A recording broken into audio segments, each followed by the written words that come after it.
వా చాయ్ అని అంటుంటారు కదా. చాయ్ లవర్స్ చాలామంది ఉంటారు. రెగ్యులర్గా చేసే టీ కాకుండా ట్రెండింగ్లో ఉంది కదా, ఫాలో అయిపోదామని చెప్పి ఒక ప్రయోగం అయితే చేశాం. ఆ ప్రయోగం ఎలా వచ్చిందో లాస్ట్లో చెప్తా. నేనైతే ఫస్ట్ షుగర్ని మెల్ట్ చేసా. షుగర్ మెల్ట్ అయిన తర్వాత దానిలో కొంచెం ఏలక్కాయ వేసి, కొంచెం వాటర్ అండ్ టీ పౌడర్ వేసి, అది మరిగిన తర్వాత దాంట్లో కొంచెం మిల్క్ కూడా యాడ్ చేసేసాను.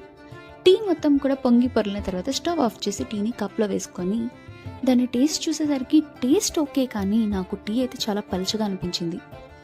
సో రెగ్యులర్గా చేసే టీయే చాలా చాలా బెటర్ అనిపించింది. అంటే ఇందులోని మిల్క్, వాటర్, షుగర్ మెల్ట్ అవ్వడం వల్ల కొంచెం పలుచగా అయిపోయింది అనుకుంటా.